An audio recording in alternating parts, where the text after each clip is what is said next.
Obrigado, Leandro. Eu sou o Gilson José Trindade de Vasconcelos. Vou falar um pouco agora a respeito das estatísticas das microempresas individuais, tanto no Brasil como em Mato Grosso do Sul e em Camapuã. Bem, já foi dito que nós temos 352 microempresas individuais em nosso município. Essa quantidade, ela representa a quarta colocação no número de microempreendedores em relação à quantidade de habitantes de cada município. Então nós ficamos em quarto lugar. Nós perdemos para alguns municípios, Bonito, Porto Murtinho e Cacilândia. São os municípios nessa ordem que estão mais com número de formalização maior. É importante a gente dizer que essa colocação ela tem mudado em consequência das políticas que são adotadas em cada município. Ora, algum município tem uma colocação melhor, outra tem uma colocação pior. Acredito também que, além do município fazer política pública, o fato de se ter o SEBRAE em algum desses municípios influencia também na taxa de formalização. No Brasil, tanto no Brasil como em Mato Grosso do Sul, o setor de comércios é o que tem um maior número de formalização, principalmente na área de vestuário e acessórios.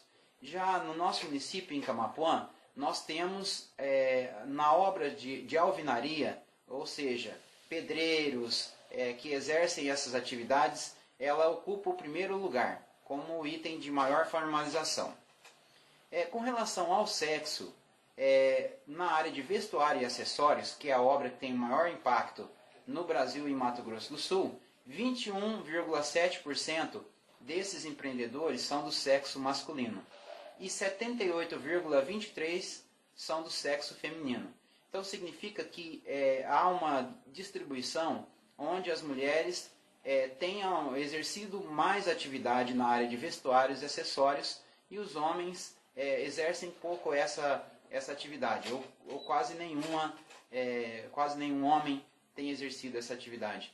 Com relação à obra de alvenaria, que é o que tem a maior representação no número de formalizações dentro do município, já existe uma reserva, né, digamos assim, uma reserva de mercado. Não podemos dizer exatamente que é uma reserva de mercado, mas 100% das formalizações hoje são nos homens. Os homens representam 100% nas obras de alvenaria com a formalização. E é importante dizer também, com relação à idade, a maior faixa de formalização, tanto no Brasil, como em Mato Grosso do Sul, como em Camapuã, está na faixa etária de 31 a 40 anos. Então esses são alguns números que a gente pôde levantar, fazendo um paralelo tanto no Brasil como em Mato Grosso do Sul e nos municípios. A gente conseguiu levantar aqui alguns municípios, principalmente aqueles municípios que o índice de pobreza é maior, a taxa de formalização também é menor. Ou seja, nos municípios que exatamente têm maior dificuldade com o nível de pobreza, as campanhas de formalização, de criação de microempresas que vão impactar na qualidade de vida do cidadão, elas não estão tendo uma adesão ou as políticas não estão bem focadas para essa formalização. Outra coisa importante a se dizer é sobre a questão dos desafios que os empreendedores têm enfrentado.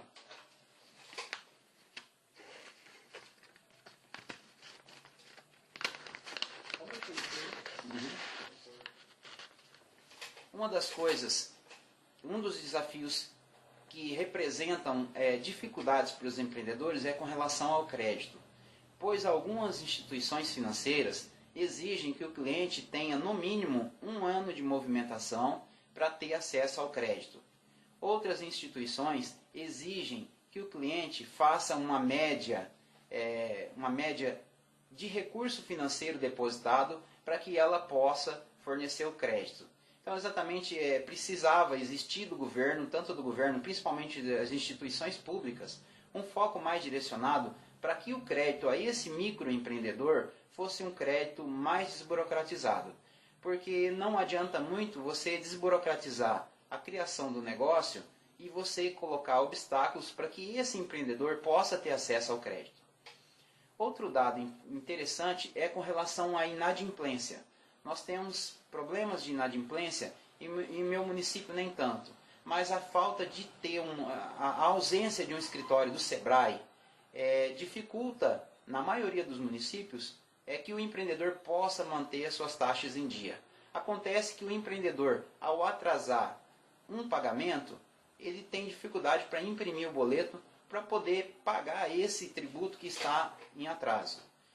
Nos municípios onde tem o SEBRAE, essa facilidade é um pouco maior, mas na maioria dos municípios não tem uma representação, então os empreendedores não têm o suporte que deveriam ter, já que não é necessário se ter um contador para fazer o acompanhamento, e aqueles contadores que têm feito, têm cobrado, o empreendedor acaba ficando na inadimplência porque ele não tem condições para bancar, para custear esse contador.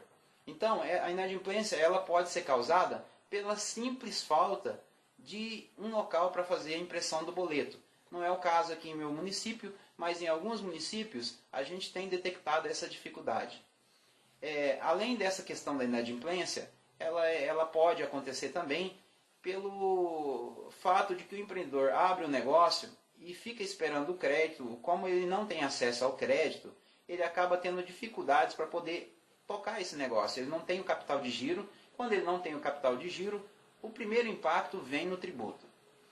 Outra coisa que é interessante se colocar é a questão da baixa da empresa ou da alteração contratual, que pode também causar inadimplência.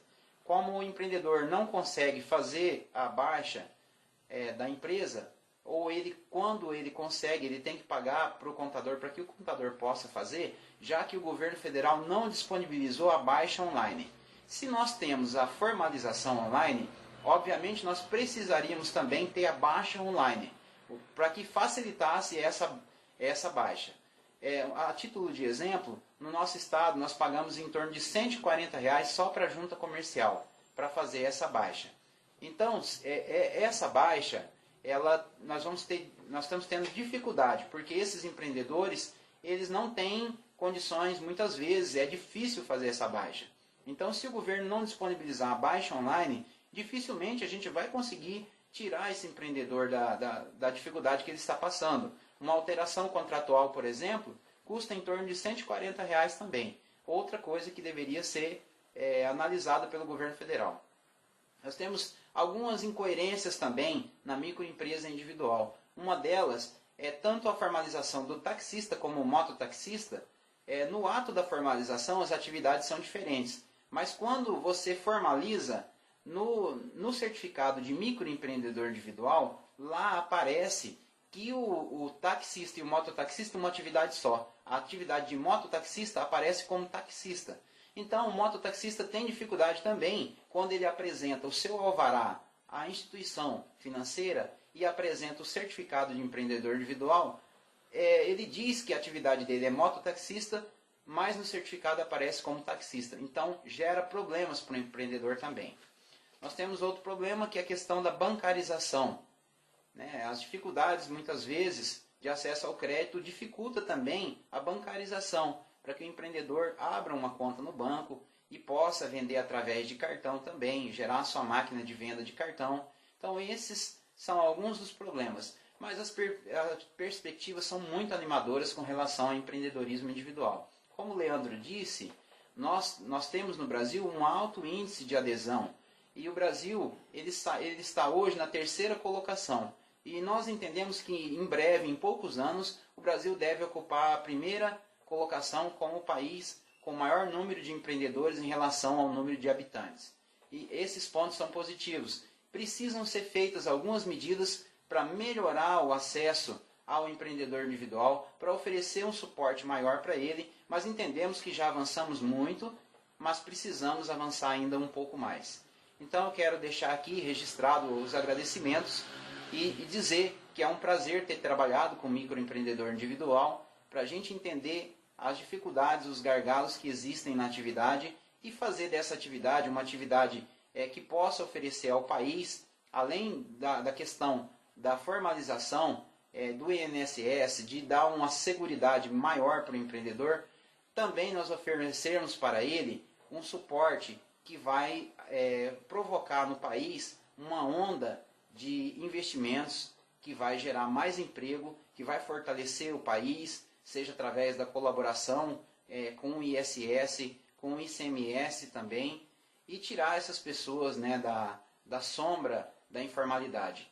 Então, é muito importante que esse programa seja adaptado, e sendo adaptado, com certeza vai melhorar demais a qualidade de vida de cada um e de cada uma desses empreendedores.